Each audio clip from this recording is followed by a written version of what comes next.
সেই দায়ে এড়িয়ে যাওয়ার। 14টা লোক 14 রকম কথা বলছে, কেউ কিছুই জানে না, কেউ সেখানে ছিলই না, কেউ কিছুই দেখেনি।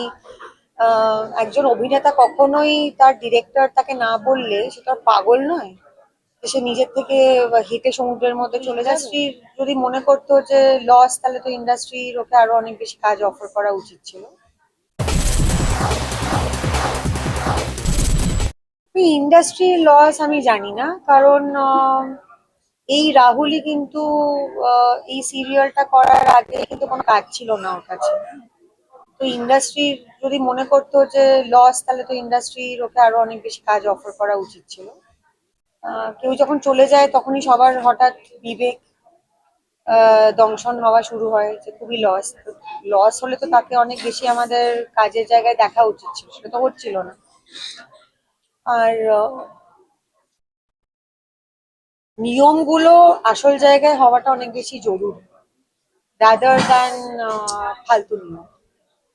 স্বস্তিকাদের আর্টিস্ট ফোরাম থেকে যে একটা চিঠি দেওয়া হয়েছে, প্রথমে বলা হয়েছিল এফআইআর করা হবে, তারপর একটা চিঠি দেওয়া হলো, কিন্তু সেই চিঠিতে আর্টিস্ট ফোরামের কোনো মেম্বার বা কারোর কোনো সই নেই। আমি জানি না, আমাকে তো যোগাযোগ করা হয়নি এই চিঠিতে সই করার জন্য, তো আমি জানি না আর কি হচ্ছে। টেকনিশিয়ান থেকে একটা মোমবাতি মিছিলের কথা এখন বলা হচ্ছে, তাই মোমবাতি মিছিল কি জাস্টিস এনে দিতে পারে? না, এটা মানুষের প্রতি শ্রদ্ধা জানানোর বিষয় হতে পারে।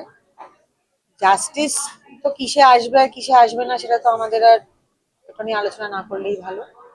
কিন্তু যেটা হয়েছে সেটা অন্যায়, এবং সব থেকে খারাপ বিষয়টা হচ্ছে এই দায়ে এড়িয়ে যাওয়ার। 14টা লোক 14 রকম কথা বলছে, কেউ কিছুই জানে না, কেউ সেখানে ছিলই না, কেউ কিছুই দেখেনি। একজন অভিনেতা কখনোই তার ডিরেক্টর তাকে না বললে সেটা পাগল নয় যে সে নিজের থেকে হেঁটে সমুদ্রের মধ্যে চলে যাবে। আর ড্রোনটাও কি অভিনেতাই বলেছিল কলকাতা থেকে নিয়ে যাওয়ার জন্য? ড্রোনটাও কি ওরাকে অভিনেতাই বলেছিল? এটা তো নিশ্চয়ই নয়। আমরা তো সবাই জানি কিভাবে কাজ হয়। বাট সেফটি মেজার্স এর বিষয়টা আমাদের ইন্ডাস্ট্রিতে খুবই খুবই উইক। অর্ধেকের বেশি সময় কোনো সেফটি থাকেই না, থাকলেও সেগুলো সেগুলো এমনই সেফটি থাকে যে ওগুলো অ্যাকচুয়ালি কতটা মানুষের ক্ষতি হওয়া থেকে বাঁচাতে পারবে আমি জানি না। আহ, কোনোদিনও কোনো অ্যাম্বুলেন্স স্ট্যান্ড বাইতে আছে বা কোনো ডাক্তার স্ট্যান্ড বাইতে আছে। আমি অ্যাকচুয়ালি কোনোদিনও কোনো প্রোডাকশনের একটা ফার্স্ট এড কিট যে আমি চোখে দেখিনি। কলকাতা শহরে আমি আজ অব্দি কোনো প্রোডাকশনের কাছে একটা ফার্স্ট এড কিট আমি দেখিনি। মানে একটা ক্যালপল লাগলেও প্রোডাকশনের ছেলেরা আনতে যায়, একটা মানে ডাইজিন লাগলেও তখন আনতে যাওয়া হয়। সো আই ডোন্ট নো যে বেসিক একটা মানুষের ব্যান্ডেড হোক বা জর্জারি হোক সেটা থাকে কিনা, কারণ আমার যখন কিছু লেগেছে তখন প্রোডাকশনের কেউ গিয়ে সেটা কিনে নিয়ে এসছে। মানে হ্যাঁ, আমি বের করে দিচ্ছি, এরকম কোথাও থেকে বের করে আমি কোনোদিনও কাউকে দিতে দেখি। সো আমার মনে হয় that safety situation is very very weak or নেই। আর ওই কারুর একটা চরম ক্ষতি হলে তখন সবার ঘুম ভাঙে, যেটা এখন ভাঙছে, বা এরপর থেকে হয়তো মানুষের আরো অনেক বেশি সচেতন হয়ে যাবে। বা অ্যাকচুয়ালি নাও হতে পারে কারণ ঘুমটা হয়তো ভেঙেছে, এবার সেটার ওই মানে ঘুম ভাঙার পর সেটা কতক্ষণ মানুষের জেগে থাকবে সেটা আমি জানি না। কারণ আমাদের তো কোনো রকম কোনো ইউনিটি নেই। রিক্সাওয়ালাদের, পাড়ার রিক্সাওয়ালাদেরও ইউনিয়নের একটা ইউনিটি আছে। তাদের একজনের কারোর সঙ্গে অন্যায় হলে বাকি লোকেরা চাক্কা বন্ধ করে রেখে দেয়। আমাদের এখানে আজকে যদি আমি বলি যে না আমি এভাবে কাজ করবো না, আমার জায়গায় এসে আরো 4 জন বলবে যে আমি কাজ করবো। এইটা এইটা না হলে আমরা কেউ গোষ্ঠীবদ্ধ হয়ে যে বলবো যে না আমরা এরকম অমুকের সঙ্গে কাজ করব না, বা আমরা এটা না হলে কাজ করব না, এটা তো হবার নয়। এর আগেও নানান জায়গায় আমরা দেখেছি যে এগুলো হয় না।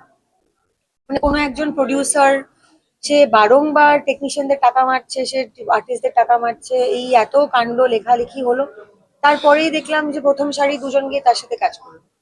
তো এই যে আরো 10টা লোক যে টাকা পেলো না বা তাদের যে টাকাটা মার গেল, তো সেই প্রডিউসারেরও কি দায় থাকবে করার? Because I will not work, someone else will come and work. There is absolute zero unity and এই যে ক্যামেরাডারি কথাটা, এগুলো শুধু সোশ্যাল মিডিয়াতে লেখার জন্যই আছে। এগুলো টুইটার সোশ্যাল মিডিয়ায় লেখার জন্য ভীষণ ব্রাদারহুড, সিস্টারহুড, ক্যামেরাডারি, এগুলো নেই। ভালো ভালো সুন্দর সুন্দর ইংরেজি শব্দ সোশ্যাল মিডিয়ায় লেখে কিচ্ছু নেই। আমি যদি আজকে বলি যে না I am putting my foot down, আমি এটা না হলে কাজ করবো না, কালকে সকালবেলা কেউ এসে আমার জায়গাটায় একদম কিচ্ছু লাগবে না বলে কাজটা করবে। তো এই এখন যতদিন ব্যাপারটা নিয়ে আলোচনা হবে তখন সবাই এটা নিয়ে কথা বলবে, তারপরে পুনর্মুশিকও হবে। So I have no hope, it is a hopeless situation.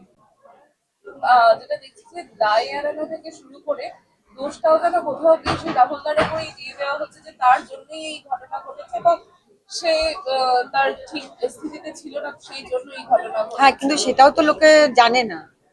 আমি শুনলাম এরকম অনেক প্রশ্ন উঠছে, তখন এই প্রশ্নটা তো উত্তরে তো কেউ কারোর তো ওইটুকুনিও দম নেই যে বলবে যে হ্যাঁ, জোর দিয়ে তো কেউ কিছু বলছে না, কথাগুলো তো মনে হচ্ছে সবাই ভাষায় ভাষায়, হ্যাঁ মানে হাওয়ায় হাওয়ায় বলে যাচ্ছে। তো সঠিক কেউ তো কিছু বলছে না, আর মৃত মানুষ তো কথা বলতে পারবে না। তো এখন মানে রাহুলের হয়ে যে এটা হয়নি এটা বলবেটা কি? যারা ওখানে উপস্থিত ছিল তাদের যদি একটু দম থাকে, তারা যদি এসে বলতে পারে যে অ্যাকচুয়ালি এটা হয়েছিল, না হলে পুলিশ ইনভেস্টিগেট করবে, এটা ছাড়া তো আর কোনো উপায় নেই। কারণ 14টা লোক 14 রকম কথা তো বলতে পারে না। এত রকম ভার্জন আমরা শুনছি প্রথম দিন থেকে, মিথ্যে কথা বলে মানে 14টা লোক 14টা ভার্জন তো সত্যি হতে পারে না, তার মানে কেউ তো নিশ্চয়ই মিথ্যে বলছে। মানে কোনো সম্মানই নেই, কোনো সম্মান নেই। মানে এটা তো অপমান, অবমাননা, মানে ক্রুয়েলটি, সব কিছু বলা যায় যেটা ঘটছে সেটা নিয়ে। It is extremely extremely unfortunate. আর আমি যে আমার পোস্টেও লিখেছিলাম যে যার গেল তার গেল, বাকি লোকেরা এটা নিয়ে কতদিন কথা বলবো? 1 মাস কথা বলবো, 2 মাস কথা বলবো, সবাই নিজের জীবনে ফেরত ফেরত চলে যাবে। যাদের বাড়ির ছেলে গেল, যাদের বাড়ির বর গেল, যার বাড়ির বাবা গেল, তাদেরকে এটা নিয়ে বাঁচতে হবে। You have to take your own responsibility in this industry. There is no one coming and taking any responsibility for you. Thank you. Tollywood focus Kolkata চ্যানেলটি আপনাদের ভালো লেগে থাকলে লাইক করুন, সাবস্ক্রাইব করুন এবং আপনাদের পছন্দের ভিডিওটি অবশ্যই শেয়ার করুন। Tollywood focus Kolkata.